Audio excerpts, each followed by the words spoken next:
Donc c'était la crème de la crème des néoconservateurs qui étaient pour la guerre en Irak, et eux, ils assumaient que ce serait pour 20 ans. Alors, faut rappeler que Donald Rumsfeld avait dit non, ça dure 6 semaines. Bon, on a oublié ça. Donald Rumsfeld avait dit ça en tribune, ça dure 6 semaines. Bon, ça a duré 20 ans. Et c'est ce qu'a dit un vétéran américain, d'ailleurs, qui a posté ce tweet de légende, qui a dit: le problème avec les opérations militaires américaines de 2 semaines, c'est les 20 premières années. Voilà. C'est le plus long quand t'es un marine et que tu fais une opération de 2 semaines, c'est les 20 premières années. Bon, mais le Project for a New American Century dont parle Pierre-Yves, c'était ça. C'était ces gens qui, au tournant du siècle, avant le 11 septembre d'ailleurs, avaient créé donc le PNAC, Project for a New American Century, qui devait, comme son nom l'indiquait, faire donner les moyens aux États-Unis d'avoir un siècle américain à nouveau, une Pax américaine à nouveau. Et donc, ils étaient pour la guerre en Irak, pour le remodelage du Moyen-Orient, pour la guerre en Iran, bien sûr. Hein, ça vous a donné Bernard Kouchner en France, hein, qui disait l'Iran doit se préparer.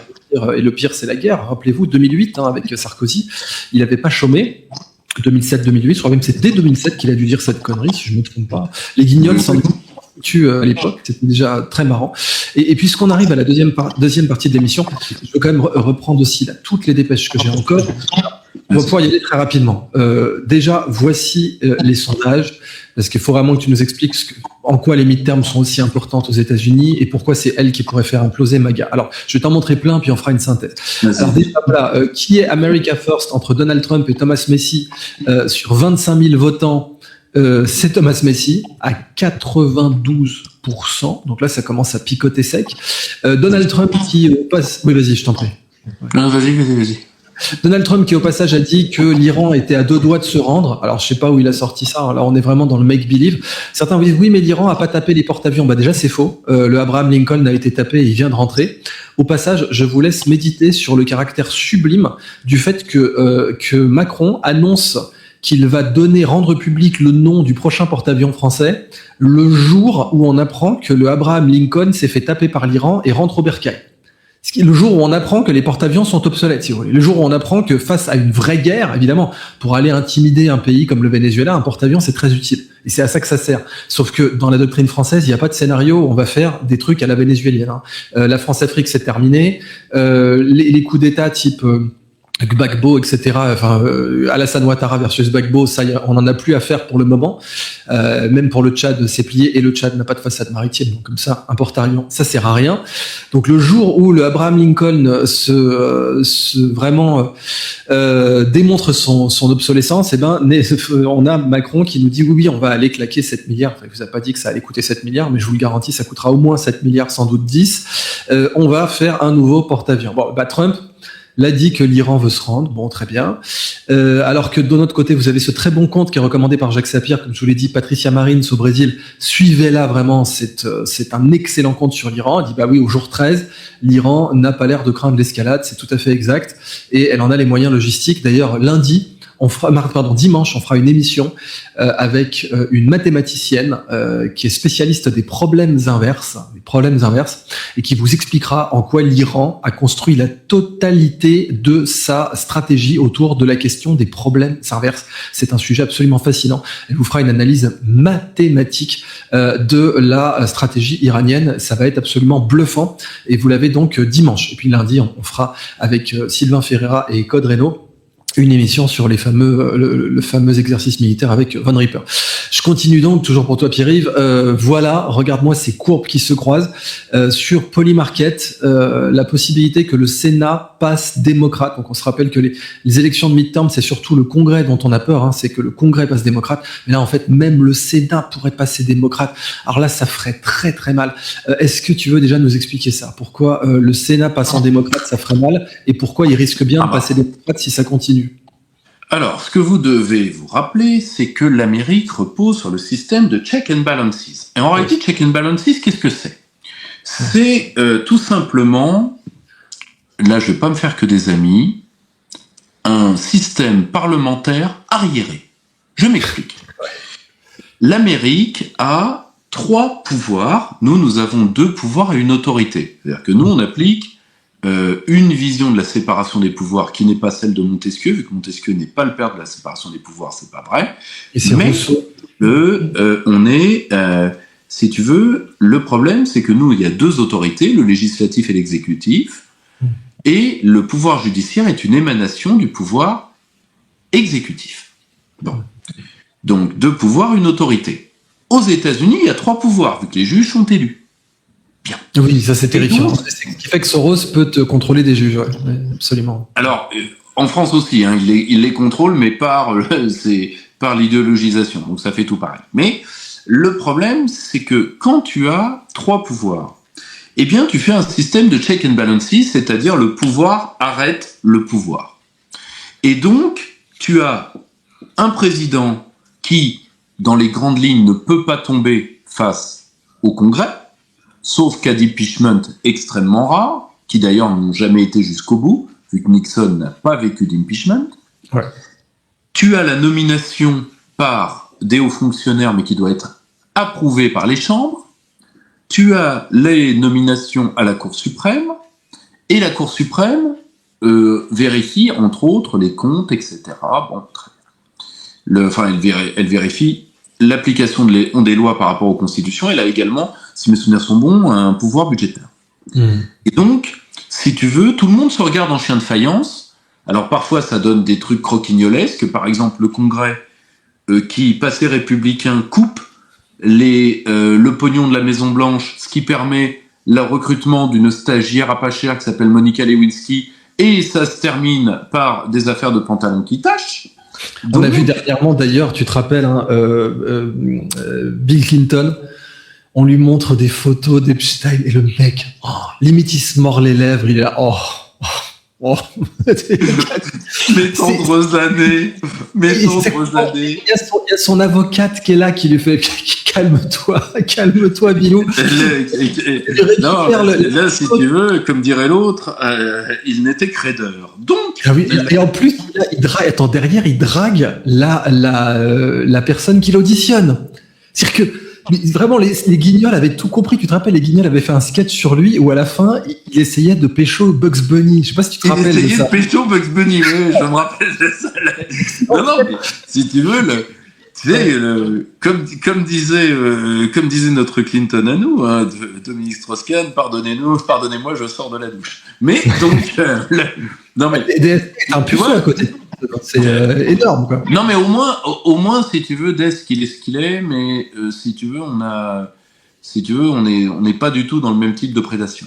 Or, pour en revenir, tu vois, tout le monde se regarde en chien de faïence, et on estime que comme le pouvoir arrête le pouvoir, on est dans le système le plus équilibré. En réalité, pourquoi je dis que c'est un système parlementaire arriéré, c'est que tout simplement, c'était l'État de l'Angleterre coloniale au moment où les États-Unis se sont débarrassés des Anglais. En réalité, c'est l'Angleterre du roi George. Mais moins, si tu veux, moins le côté landlord, c'est-à-dire moins le côté, il n'y a pas de lord, moins le côté terrien. Alors peut-être qu'il est revenu maintenant, justement, parce que le côté compteur, tu me diras. Alors, tu avais moins. Le côté, en effet, alors oui, c'est vrai, mais c'est revenu par la fenêtre, car je te rappelle que le fait d'avoir des grands électeurs, c'était pour garantir, sous couvert d'analphabétisme, le pouvoir des propriétaires fonciers. Ça, c'était garantir le pouvoir des planteurs, exactement. Ouais. Donc, si tu veux, le problème, c'est que les midterms doivent être mis dans ce fait du pouvoir qui arrête le pouvoir. Et donc, ça permet de couper la présidence en deux, de faire des mandats courts pour le Congrès. Et alors, évidemment, nous sommes dans un État fédéral, donc nécessairement bicaméral, parce que tu as une chambre qui est la chambre de tous les Américains, qui est la chambre des représentants, et tu as le Sénat, qui est la chambre de la fédération, où tu as, si mes souvenirs sont bons, 2 sénateurs par État. Ouais. Donc, si tu veux, sans prorata de leur population, parce que ils représentent les États. Les États étant tous égaux. C'est la Chambre des représentants qui fait la pondération démographique. C'est ça. OK ? Donc, résultat, évidemment, et c'est souvent le cas des régimes bicaméraux, la Chambre haute, donc le Sénat, et la Chambre des hommes d'expérience, un Senatus Senex les vieux, donc ça vient du Sénat romain, au-dessus de 60 ans. qu'à l'époque, 60 ans, c'est un bel âge pour un Romain. Or, ce qu'il faut avoir en tête, c'est que généralement, ce sont des chambres plus conservatrices. Ce sont aussi des chambres, généralement, qui ont une vision juridique plus experte. Alors, on est d'accord que ce sont aussi eux qui ont... C'est-à-dire, un vrai pouvoir, c'est un sénateur aux États-Unis, c'est pas un représentant. Bah, si tu veux, les représentants, ils ont des mandats tellement courts, ils sont un représentant de l'État parmi d'autres, alors que lui, tu vois, quand t'es sénateur de l'Oklahoma, t'as qu'un seul collègue. Voilà, parce qu'une assise, je veux dire, par exemple, Bernie Sanders est sénateur. C'est même un des rares contre-exemples à la loi qui est claire que tu viens de dire, à savoir que le Sénat est quand même plus conservateur, mais Bernie Sanders est sénateur. Quand tu veux faire une carrière politique longue ou prometteuse, c'est sénateur. Voilà. Le grand chelem, c'est même pas de passer représentant. Tu commences assistant représentant ou district attorney, donc dans l'appareil judiciaire, tu fais gouverneur, sénateur, candidat à la présidence. Là, là, on est dans, comment dire, dans le cursus honorum. Ted Cruz. Ouais. Tu vois. Alors, ce qu'il faut bien, le mieux, c'est d'être gouverneur, parce qu'être gouverneur, ça te met tout de suite à être, comment dire. Mais pardon, te laisse pas distraire par les commentaires. Je les affiche pour l'audience. Non, si tu veux, tu te mets directement en position d'être remarqué par les réseaux qu'il faut.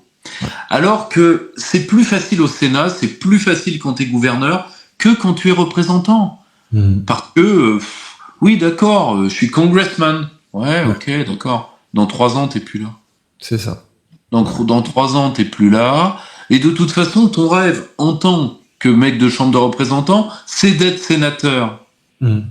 Non, mais il y a surtout aussi le fait que les sénateurs ont beaucoup plus de pouvoir en termes de création de commissions. Les commissions au Congrès, les sénateurs, ils peuvent exploser. Et on se rappelle que c'est pas du tout comme en France où, tu sais, le contempt of Congress, en général. Alors attention, des commissions, il faut bien aussi qu'on soit clair avec notre auditoire, une commission parlementaire et particulièrement sénatoriale aux États-Unis, c'est une cour de justice. C'est ça, exactement. C'est-à-dire qu'ils peuvent vous péter en deux. C'est ça. Si vous pointez pas, ils vont vous envoyer chercher, et ensuite vous êtes qu'au début du toboggan. Donc, c'est ça. Tu peux faire de la prison rapidement. Alors qu'en France, tu vois, un mec que je trouve drôle par ailleurs parce que il les a traités comme ils méritaient d'être traités, tu vois, l'influenceur là, c'est vrai qu'il est marrant. Adèle Laurent, voilà, il envoie chier la commission, et puis il a pas tort. Tu fais ça aux États-Unis, t'es Mark Zuckerberg, tu vas dormir en tôle. Ouais, si tu veux, c'est très simple. Hein. Je vais donner, tiens, tu as mis Zuckerberg. Je vais te donner un exemple. Zuckerberg, si vous voulez voir la différence entre les deux, voyez l'oral au Parlement européen de Mark Zuckerberg, qui a duré quelques minutes à peine, et son oral face au Congrès des États-Unis. Ouais. Face au Congrès des États-Unis, la miquette. Miquette. Comme ça, c'est un petit suricate. Voilà. Alors, il est en place. Au Parlement européen, ça se voit qu'ils s'emmerdent. Ils se foutent de leur gueule, ils y bitent rien. Et à un moment, ça devient d'ailleurs... ça devient rigolo comme tout. C'est qu'à un moment, tu as le seul représentant de la droite radicale, qui est à l'époque Nicolas Bay, qui se lève, qui dit, et avec sa voix de fausset, vous avez fermé le compte de Génération Identitaire. Pourquoi? Et l'autre répond, Generation what? Même pas de quoi tu parles. Il ne savait pas de quoi tu parles. Ouais. Non mais, si tu veux, le problème, c'est qu'il les a, j'ai assisté à tout, il les a pris de haut, et puis il avait raison. Le Congrès des États-Unis, méfie-toi quand même. Parce que, je veux dire, là, et d'un côté, tout est comme ça. Un congressman basique, son cabinet, je peux le dire, j'étais directeur de cabinet. Moi, j'avais un cabinet qu'on disait être pléthorique parce qu'on était 5. La moyenne des cabinets, c'est 2. Ouais. Quand il n'y en a pas qu'un seul. Donc ça va vite. Hein. Un congressman aux États-Unis a entre 10 et 20 personnes à son service. Et je rappelle qu'il y a encore, je n'ai pas la statistique pour cette année, mais il y a encore 10 ans, la bibliothèque du Congrès avait comme budget de fonctionnement l'équivalent de toutes les bibliothèques françaises. Ouais, c'est un truc de fou. Mais la bibliothèque du Congrès, en plus, c'est une institution, quoi. Donc, en effet, si le Sénat passe démocrate, là, on est vraiment dans la merde côté Trump. Comme tu l'as expliqué, il pourra plus faire grand-chose. En plus, il risque même un impeachment parce que, au passage, il a toujours pas demandé la permission au Congrès de faire la guerre. Or, c'est explicitement dans la Constitution américaine. Je raffiche ce graphe à nouveau parce qu'il est quand même très parlant. Polymarket, qui est aujourd'hui la meilleure puissance de prédiction, nous prédit que le Sénat est à 2 doigts de passer démocrate parce que là, on est, comme tu l'as rappelé, les midterms, c'est en novembre. Donc, on est encore bien loin et que ce soit là-dessus. Et puis, on voit bien la tendance. Vous voyez, le bleu était vraiment en bas. On était sous les 30%. Et là, vous vous retrouvez avec les courbes qui sont en train de se croiser alors qu'on est quand même bien loin des midterms. C'est lui qui a gonflé le Parti démocrate. Le Parti démocrate n'a pas, si tu veux, de remontada autochtone. En tout cas, moi, je n'ai aucune donnée là-dessus. Exact. Alors, si tu peux nous parler de Gavin Newsom, quand tu dis c'est lui, c'est bien. Gavin Newsom ne serait jamais remonté sans justement le fait de pouvoir se présenter le Mélenchon. C'est ça qui est fou. Bien sûr. Gavin Newsom devient Mélenchon. Le mec, c'est un multimillionnaire. C'est un mec complètement cynique. Il a pas du tout éradiqué la pauvreté. Il a détourné de la thune en Californie. Gavin Newsom, c'est vraiment l'archétype du pire politicien possible que tu peux imaginer. Façon Sin City. Il me rappelle. Tu sais qui il me rappelle? Il me rappelle un certain gouverneur de l'Arkansas. Ah bah oui, voilà, Bill Clinton. Mais alors, Bill Clinton, il était quand même beaucoup plus cool, quoi, si tu veux. Gavin Newsom, il y a un côté cynique. Bill Clinton, il était chaleureux. Alors, je suis d'accord avec toi qu'en plus de ce que j'ai vu, alors je n'ai pas encore lu autant que je le voudrais sur le personnage, mais je me suis tapé cet après-midi quelques vidéos et surtout des tournées de photos. Faites par lui, c'est pas des photos de foutage de gueule, c'est faites par lui et ses services. C'est incroyablement surfait. Si tu veux, c'est une pure créature. Enfin, tu vois, c'est plastique Bertrand, tu vois, 80% plastique, mais l'avantage, c'est que qui a-t-il en face de lui au Parti démocrate à l'instant T? Nous sommes Alexandra Ocasio-Cortez. C'est-à-dire Cortez dans les choux, Kamala Harris qui se maintient, on ne sait même pas pourquoi. Tous les héritiers des New Democrats sont morts. C'est-à-dire les héritiers des Clinton, morts. Les héritiers de Joe Biden, morts. Je me permets cette parenthèse d'ailleurs. Est-ce qu'il n'y a pas eu un côté avec Hillary Clinton, même si elle n'a jamais eu le pouvoir, il n'y a pas eu un côté tonton, un côté Mitterrand? C'est-à-dire, elle n'a pas joui de déglinguer les nouveaux démocrates, parce qu'elle avait la haine. Alors en plus, c'est pire que Tonton, parce que ça serait un Tonton qui aurait toujours été dans l'opposition. C'est déjà que Tonton, il a flingué. Donc on rappelle pour notre Tonton a flingué le PS. Avec plaisir, mais avec amour. Il a flingué il a flingué Rocard.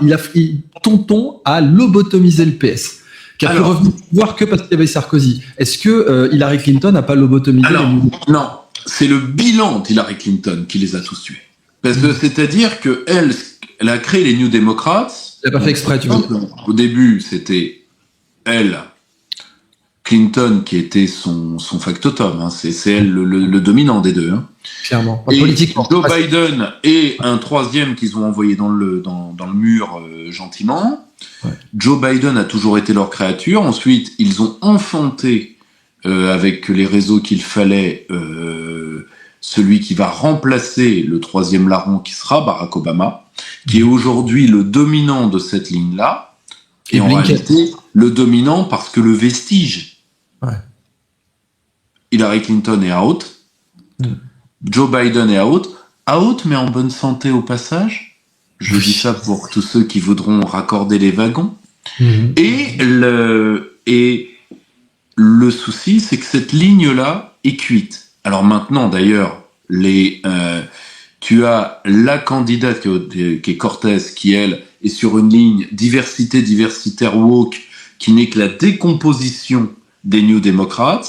Et donc, il fallait, pour que tout change, pour que rien ne change, il fallait quelqu'un qui ait le cynisme des New Democrats, qui passe par la gauche Sanders, d'où son envolée pseudo-mélenchonienne actuelle. Comme ça, si tu veux, pour notre audience, pardonne-moi, ce que c'était que cette envolée. Donc, Gavin Newsom, faut bien, quand je vais vous l'afficher si vous voyez pas qui c'est, je vais vous montrer un peu la tronche du gars, mais c'est vrai que c'est vraiment plastique. Voilà, on est sur le candidat un peu pseudo-hollywoodien, fausse gauche, qui se tire au passage tout ce que Mark Twain décrivait déjà quand il décrivait la corruption à San Francisco, si vous voulez, même si Newsom, il est pas exactement de San Francisco, mais il en mange quand même comme Nancy Pelosi d'ailleurs. Eh bien, il a dit dernièrement, ah non, ce que fait Israël est inacceptable. Enfin, il a pris une ligne totalement Mélenchon. Et le pire, c'est que ça a marché. Moi, c'est ça qui me rend fou, c'est que le truc a fonctionné. Donc, c'est ça qu'on vous disait, ce que Pierre-Yves décrit comme la mélenchonisation à raison de Gavin Newsom. C'est un tour de passe-passe qui est complètement inimaginable. Je sais pas, c'est comme si, je peux même pas te citer d'exemple, en fait. Mais c'est simple, c'est comme si tu veux, tu avais une manif pro-palestinienne organisée par un présentateur de CNews. Et puis voilà. Ouais, voilà. Bon, t'as parfaitement résumé. Mais c'est et encore, j'ai rien pour, j'ai rien contre. Je dis juste que là, il fait un coup. Tu vois, il fait un coup de palestinisme parce qu'il sait que la jeunesse démocrate des campus, c'est sa seule idéologie, parce que comme elle est elle n'arrive pas à penser l'Amérique.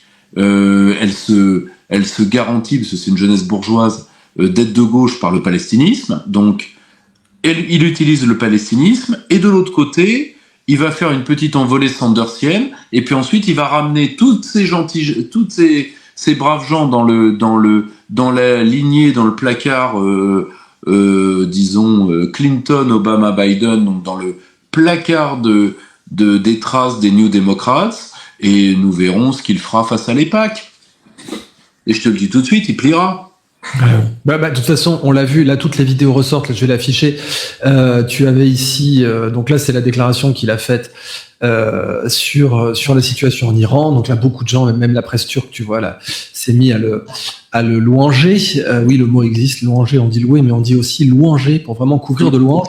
Bon, en fait, ils ont rappelé, bien sûr, ces interviews chez Ben Shapiro où il avait des opinions tout à fait opposées. Donc ça, c'est si vous tapez juste. Oui, non, mais ça, si tu veux, tu sais, à un moment, t'as même plus, comment dire, tu sais, quand Internet est arrivé, aucun homme politique a compris que c'était une prime à la cohérence. Mais, quand ils l'ont compris, ils ont augmenté les doses de mensonges et ils ont fait de l'infobésité pour que ils puissent continuer à se contredire perpétuellement, tout simplement parce que les gens sont écrasés du poids de l'information et de l'anxiété d'information. Et donc, à la fin, les gens décrochent. Et en réalité, comme ils n'arrivent pas à éduquer les populations comme ils n'arrivent pas à parler à des populations éduquées à travers Internet, ils ont décidé d'utiliser Internet comme ils ont utilisé la télé. On pouvait tout à fait faire autrement. Le Japon a fait autrement, par exemple, c'est-à-dire comme des outils d'abrutissement. Et donc, là, tu vois un mec qui, en 15 jours, a changé de truc, et grosso modo, qui vous dit « Je vous emmerde ». Je vous emmerde, Il y a une profondeur, vous imaginez même pas. Et malheureusement, aujourd'hui, ça marche parce que, et ça, c'est terrible, Idriss, parce que on parie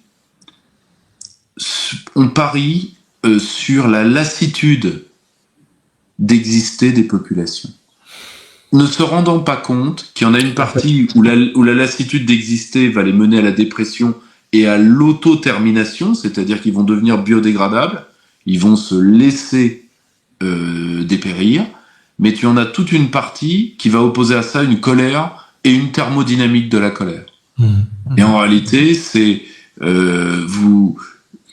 ne comprennent pas qu'à un moment, le populisme tel que Trump l'était, tel que les autres le seront, tel que Nigel Farage en Grande-Bretagne l'est, etc., que ce sont des gens qui arrivent à la bonne heure parce que nos États ont besoin de renouveau, nous avons besoin de changer de forme pour être raccord avec le monde nouveau. Et malheureusement, toute cette politique de vieux, parce que là, tu vois, ce coup de changer en 15 jours, Tu vois, c'est vraiment du truc, c'est has-been, c'est naphtalinien. Eh bien, tout ça, c'est malheureusement ce dont on est en train de crever. Et d'un côté, ce que Donald Trump fait là fait perdre du temps à l'Amérique, mais à un moment ou à un autre, soit ça cassera, soit ça passera. Ouais. Bah, tiens, ça m'amène à la dépêche suivante. Beaucoup de gens disent on est à 2 doigts de la guerre civile aux États-Unis. La guerre d'Iran, donc ça c'est Édouard Husson. Hein. Attends, je vais l'afficher là. Édouard Husson a fait ce post qui, à mon avis, est très juste, mais tu peux le commenter ou même le contredire. La guerre d'Iran fait sortir des clivages de plus en plus marqués. Pete Hegseth a pour conseiller religieux un pasteur protestant qui est un anti-catholique fanatique. C'est exact. On va bien vers une guerre civile américaine après la défaite, d'autant que les latinos, bien sûr, sont catholiques. Alors, J.D. Vance et les latinos, c'était un rapprochement qui était prédit, qui était même faisable. Hein. De plus en plus de latinos votaient pour Trump. Et là, en effet, on voit qu'il va y avoir un clivage majeur. Donc, est-ce que tu crains pas une... Ah mais moi, je reste sur le constat de la force des forces centrifuges au sein du peuple américain. C'est l'ouvrage, nous, dans notre maison d'édition, donc sur sacrearistote.fr, on a publié David Tusher vers les États des Unis. Oui, parce qu'on rappelle que la guerre civile, c'est la kryptonite des États-Unis. Abraham Lincoln a fait un long discours, pas long, mais un discours brillant dessus, où il explique bien toutes les armées d'Afrique, d'Europe et d'Asie ne pourraient pas boire un verre d'eau de la rivière Ohio. Si une menace doit nous détruire, elle viendra de l'intérieur. Donc on rappelle que vraiment les États-Unis, c'est la guerre civile qui est leur kryptonite, quoi. Et puis attention, nous avons eu des simulations militaires sur ce que ça pourrait donner. C'est la Syrie. C'est des guerres porte à porte. Et puis les Américains, attention, quand ils ont fait une guerre civile la première fois, ils n'ont pas fait semblant. Je rappelle qu'il y a grosso modo 250 millions à 300 millions d'armes légales sur le sol américain. Ouais. Que autant ces armes sont pour plus de 60% d'entre elles dans les mains du peuple républicain, autant il y a une grande porosité dans certains États démocrates des gardes nationaux avec les gangs. C'est d'ailleurs un problème de sécurité intérieure aux États-Unis. Nous avons vu lors de la porosité des lois FARA qui sont censées empêcher toute action anti-américaine sur le territoire des États-Unis à l'époque de Black Lives Matter, ce qui est une sorosite. Hein, c'est Soros qui paye Black Lives Matter. Ils ont détourné là-dessus, mais sans pitié.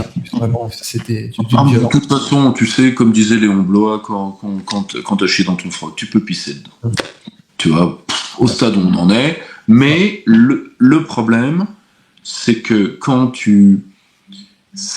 et moi je ne le souhaite absolument pas, hein, le peuple américain n'est pas l'ennemi du mien, on ne se rend pas compte de ce que, et d'ailleurs Donald Trump a été choisi en partie par le peuple américain pour maintenir, c'était ce que je te disais, refaire une Amérique unitaire. Le problème, c'est que nous avons un phénomène qui est dans la lignée du bourgeoisisme et des révolutions bourgeoises du 19e siècle, c'est-à-dire nous avons une part de bourgeoisie comprador qui entend sécessionner du peuple et des nations, et en Amérique plus qu'ailleurs parce que c'était la pointe de la modernité, et malheureusement quand tu as un groupe social sécessionniste et en même temps parasitaire, la guerre civile est au bout.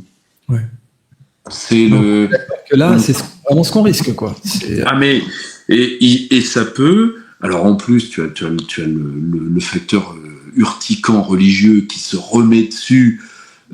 Tu te rends compte qu'on voit revenir des protestants anti-cathos, on revoit tout ceci est régressif au possible. Alors, le pire du pire, je pense que c'est les sionistes antisémites, parce que eux, c'est vraiment des déglingos, quoi. Ils te montent sur scène en disant oui, on va faire revenir Jésus, qui va convertir tous les juifs, et c'est pour ça qu'il faut qu'il y ait la guerre en Iran et qu'il y ait la guerre mondiale et qu'il y ait Gog et Magog. Mais là, ces mecs-là, tu te rends compte? Je te rappelle, je l'ai certainement déjà dit devant toi, parce que je me rappelle, on avait eu, mais je crois que c'était en privé qu'on a eu cette conversation et ça t'avait fait beaucoup rire.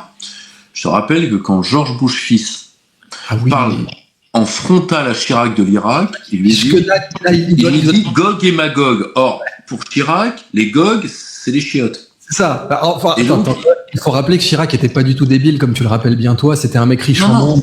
C'était un homme riche en monde, mais par contre, la culture française et la culture religieuse, Chirac est un athée, membre du Parti communiste toute son adolescence. Enfin, tu vois, il n'est pas versé dans les Écritures, c'est pas son truc. Il n'était pas anticlérical, hein, comme il le disait lui-même, les bonnes sœurs aussi votent. Hein. Mais c'est pas son truc. Et là, il tombe sur un mec qui a tout du demi-débile, qui lui dit Gog et Magog, et donc il convoque Daniel Hervieux-Léger, donc la grande sociologue des religions de la HESS. Ouais. Il l'a fait convoquer, il dit mais qu'est-ce qu'il m'a dit l'autre con? Et elle dit il vous a raconté l'Apocalypse. Pardon? Alors si tu veux, non mais t'imagines, tu tombes. Et le problème, c'est que Chirac lui répond quoi? Lui dit oui, mais les chiites, les sunnites, les chiites, les sunnites. Et en réalité, George Bush, lui, tu vois, deux incompréhensions de monde. Chirac ne comprend pas pourquoi l'autre lui parle de l'Apocalypse. Et de l'autre côté, George Bush fils, comme il n'a pas lu ses fiches, il pense que chiites et sunnites sont des ethnies, et donc que l'islam est au-dessus des ethnies. Et il le dira devant l'un des comités du Pentagone, quand un général américain lui dit bon les chiites, les sunnites, et lui il réagira en disant mais arrêtez, Chirac m'a déjà emmerdé avec ça.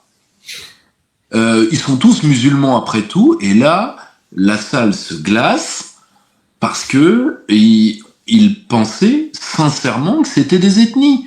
Or, tu vois, deux mondes, deux incompréhensions. Or, le souci, c'est que moi, j'ai eu cette expérience il n'y a pas encore très longtemps de parler à des représentants d'un État moyen-oriental qui appartiennent à cette tendance. Je dois dire que le dialogue a été très compliqué. Parce que quand tu arrives face à un mec qui te dit « Bon, on va commencer notre discussion. » Discussion à leur demande, pas la mienne.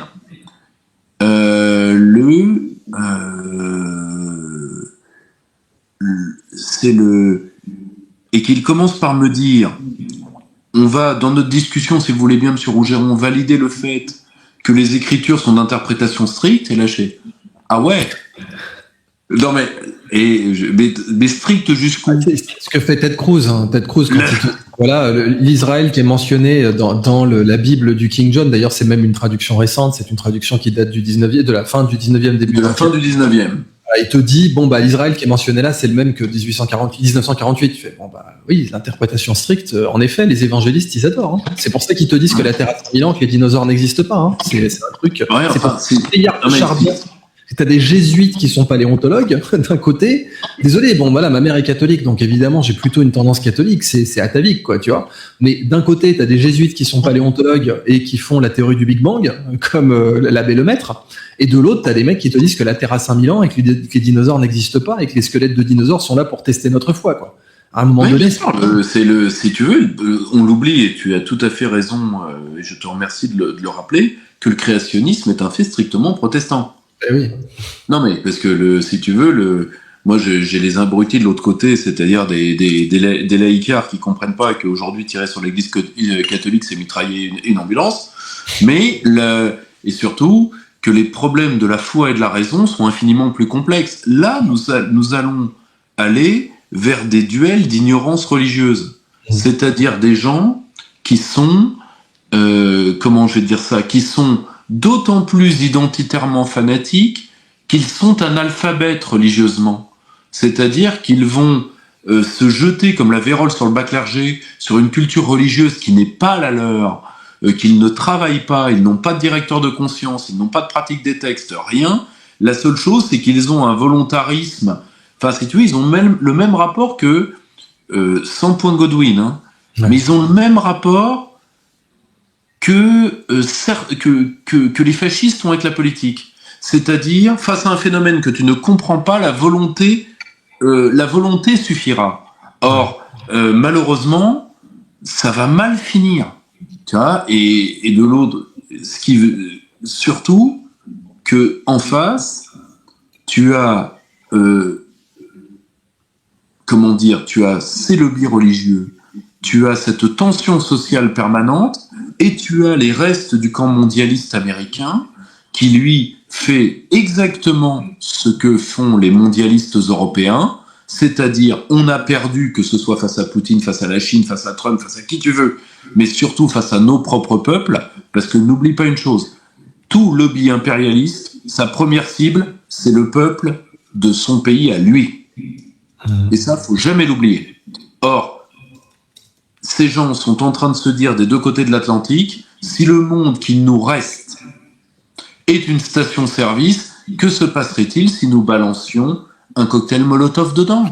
C'est ce que font les Européens aujourd'hui, c'est ce qu'une partie du camp démocrate veut faire, c'est ce qu'une partie des rhinos est en train de faire dans son appui à la frappe israélienne qui a entraîné l'Amérique. Et si tu veux, alors, et tu vois, c'est ça qui, moi, m'attriste d'autant plus, que rien de tout ceci ne nous était promis.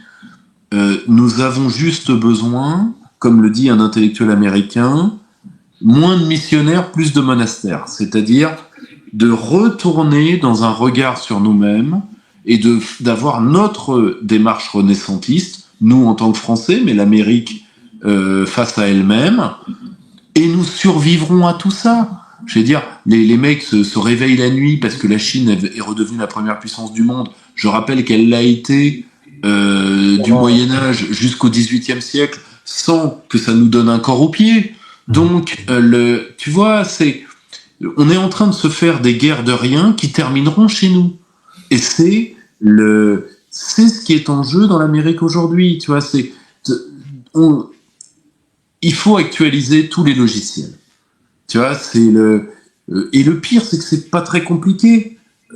L'Asie nous donne des vadémécum en reprenant d'ailleurs les formes qui ont été nos formes à nous les meilleures et en les faisant leurs. Tu vois, c'est pas compliqué ce qui est en train d'arriver. C'est que nous avons perdu le monopole de la modernité, donc nous devons raccrocher le train de la modernité qui est passé en Extrême-Orient. C'est si grave.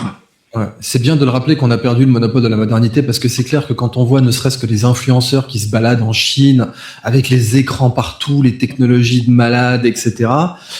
Oui, ça y est, on passe. Autant on dit que le Japon est resté coincé dans les années 90, mais que personne s'en est rendu compte parce que le Japon était tellement en avance dans les années 90. C'est tout à fait exact. Je sais pas qui a publié ça sur X. C'est exactement exact. C'est parfaitement exact, pardon. La stagflation japonaise les a bloqués dans les années 90, mais personne s'en est rendu compte parce qu'ils étaient tellement en avance, les mecs, que bon, maintenant on a récupéré leur niveau. Mais la Chine maintenant nous met une vitesse telle, enfin tu le vois avec les hôpitaux qu'elle construit, les ponts, les technologies de drones, les brevets. Là dernièrement ils ont passé une réforme du doctorat où si jamais tu sors un brevet majeur ou un nouveau procédé industriel, t'as ton doctorat direct. C'est un truc de fou furieux quoi, ce que la Chine fait. Mais si tu veux, elle fait le meilleur de ce que nous avons fait nous-mêmes. C'est quoi un État développeur asiatique ? C'est l'État planificateur gaulien radicalisé. Oui. C'est un truc d'homme des Lumières, c'est un truc d'homme de la Renaissance.